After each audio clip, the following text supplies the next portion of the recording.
ओम श्री परमात्मने नमः। श्रीमद्भगवद्गीता अथ द्वादशोऽध्यायः भक्तियोगः। अर्जुन उवाच एवं सततयुक्ताय भक्ता स्वां पर्युपासते ये चाप्यक्षरमव्यक्तं तेषां के योगवित्तमाः। श्रीभगवानुवाच मय्यावेश्य मनो ये मां नित्य उपासते श्रद्धया परयोपेता ते मे युक्ततमा मताः। संनियम त्वक्षरमनिर्देशम् अव्यक्तं पर्युपासते सर्वत्र गमचिन्त्यं च कूटस्थमचलं ध्रुवं संनियमेन्द्रियग्रामं सर्वत्र समबुद्धयः ते प्राप्नुवन्ति मामेव सर्वभूतहिते रताः। क्लेशोऽधिकतरस्तेषां अव्यक्तासक्तचेतसाम् अव्यक्ता हि गतिर्दुःख देहवद्भिरवाप्यते। ये तु सर्वाणि कर्माणि मयि सन्न्यस्य मत्पराः अनन्येनैव योगेन मां ध्यायन्त उपासते तेषामहं समुद्धर्ता मृत्युसंसारसागरात्।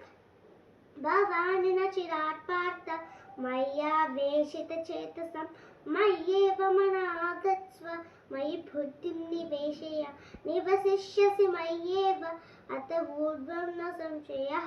अत चित्तं समादातुं न शक्नोषि मयि स्थिरम् अभ्यासयोगेन ततो मामिच्छाप्तुं धनञ्जय।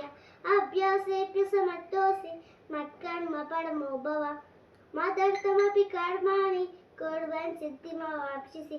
अदैतदप्यशक्तोषि कर्तुं मद्योगमाश्रितः सर्वकर्मफलत्यागः ततः कुर्यात्मात्मवान्।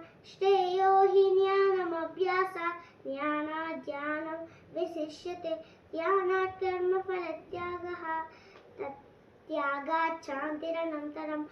अद्वेष्टा सर्वभूतानां मैत्रः करुणैव च निर्ममो निरहङ्कारः समदुःखसुखः क्षितिः सन्तुष्टः सततयोगी यथात्मा दृढनिश्चयः। मय्यर्पितफलोद्बुद्धिः यो मद्भक्तः स मे प्रियः। यस्माल्लोद्विजते लोको लोकालोद्विजते च यः हर्षामर्षभयोद्वेगे मुक्तो यः स च मे प्रियः। अनपेक्षः शुचिर्दक्षः उदासीनो गतव्यतः सर्वारम्भपरित्यागी यो मद्भक्तः स मे प्रियः। यो न निष्यति न द्वेष्टि न सोजति न काङ्क्षति शुभाशुभपरित्यागी भक्तिभाजः स मे प्रियः।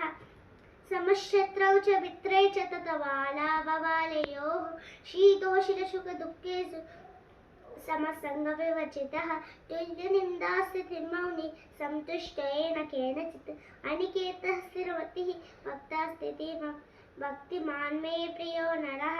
समशत्रु एतद्धर्म्याप्लुतमिदं यथोक्तं पर्युपासते श्रद्धादानमत्परमः भक्ता स्थितिः मे प्रियः। ओम तत्सदिति श्रीमद्भगवद्गीतासु उपनिषत्सु ब्रह्मविद्यायां योगशास्त्रे श्रीकृष्णार्जुन संवादे भक्तियोगो नाम द्वादशोऽध्यायः। ओम श्रीकृष्णार्पणमस्तु।